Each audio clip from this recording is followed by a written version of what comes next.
Buenos días, jóvenes. En este momento les voy a explicar rápidamente algo de la ley de Snell.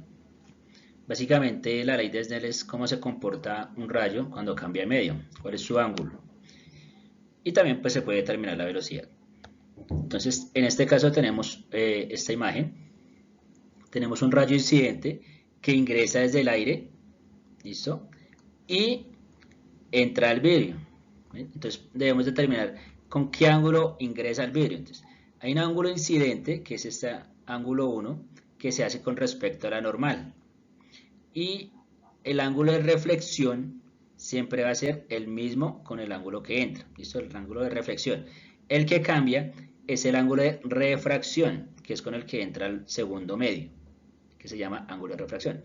Podemos verlo más claramente en el segundo dibujo. Tenemos ángulo 1 es igual al ángulo de reflexión, pero diferente al ángulo de refracción. Las Ns son los índices de refracción de cada medio. Todo esto se puede determinar mediante una ecuación matemática, que es la siguiente: n1 por seno del ángulo 1 es igual a n2 por seno del ángulo 2. Esta es la ecuación o la expresión matemática para la ley de Snell. Entonces, n1 es el índice de refracción del primer medio, en este caso el aire. n2, el índice de refracción del segundo medio, en este caso el vidrio. Ángulo 1, ángulo incidente, ángulo 2, ángulo de refracción. El índice de refracción básicamente es el cociente de la velocidad de la luz con la velocidad de la luz en los diferentes medios. ¿Listo? La velocidad de la luz es 3 por 10 a la 8 metros por segundo, o 300 millones de metros por segundo. Generalmente nos piden calcular el ángulo de refracción, o sea, el ángulo 2. ¿Cómo nos quedaría la ecuación para poder determinar ese ángulo? Entonces, de la ecuación general, n2 se está multiplicando, pasa a dividir. Ese seno también está multiplicando, pasaría a dividir, quedándonos 1 sobre seno del resto de la expresión, n1 por seno del ángulo 1 sobre n2. Ese 1 sobre seno es como tener seno a la menos 1. Y finalmente nos queda esta expresión para poder calcular el ángulo de refracción. Tengamos siempre presente en cuenta esta ecuación. Ahora vamos a interpretar uno de los ejercicios que ustedes tienen en sus talleres. Vamos a interpretarlos si ustedes hacen todas las operaciones matemáticas. Entonces, un tanque cilíndrico opaco con la parte superior abierta tiene un diámetro de 2 metros. Entonces, tenemos un tanque cilíndrico con un diámetro de 2 metros. Y está completamente lleno de agua. Cuando el sol de la tarde llega con un ángulo de 25 grados sobre el horizonte, o sea, llega sobre el horizonte 25 grados. ¿Listo? La luz solar deja iluminar cualquier parte del fondo del tanque.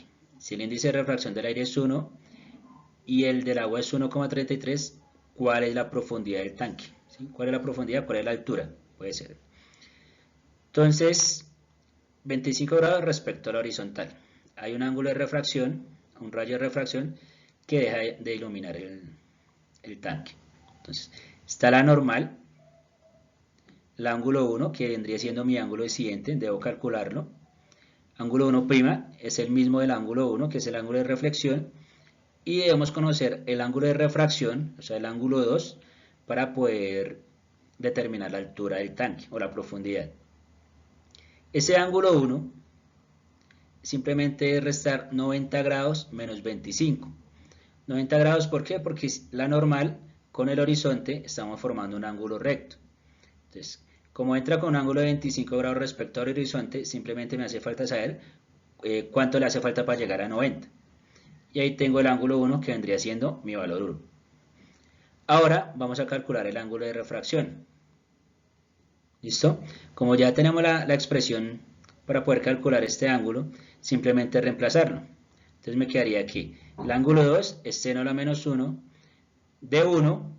¿Por qué 1? Porque 1 es el índice de refracción del aire, por el seno, que me da en el ángulo 1, el valor 1, sobre 1,33. Ese 1,33 es el índice de refracción del agua. Bien, entonces por eso colocamos. Se hace la respectiva operación, primero lo del paréntesis, la multiplicación, luego dividen y al final se saca seno a la menos 1 y obtienen el valor 2, que es el ángulo 2. Entonces vamos a calcular la altura. Entonces, si vemos ahí en nuestro gráfico, es básicamente como tener un triángulo rectángulo, donde el diámetro vendría siendo el cateto opuesto, la altura, el cateto adyacente, y pues la hipotenusa, la diagonal. Entonces, debemos a calcular es el cateto adyacente, que vendría siendo la profundidad del tanque. Para eso recurrimos a las identidades trigonométricas, donde tenemos que tangente del ángulo es igual al cateto opuesto sobre el cateto adyacente. Según nuestro problema, nuestros valores, cateto adyacente vendría siendo 2 metros, cateto opuesto vendría siendo 2 metros, cateto adyacente vendría siendo la altura, que es la que nos toca determinar. Entonces, despejamos la altura, nos quedaría 2 metros sobre el tangente del ángulo. ¿Qué ángulo usar? Pues el ángulo 2, el del valor 2, el ángulo de refracción. 2 metros dividiendo tangente del ángulo de refracción y allí nos dará profundidad o la altura del tanque que tendría en nuestro caso. Y con esto podemos determinar lo que nos está pidiendo el ejercicio. Entonces aquí aplicamos algo de física de la ley de Snell y también estamos aplicando identidades trigonométricas, algo de trigonometría en nuestro ejercicio. Entonces muchas gracias, quedo atento a cualquier inquietud, chicos.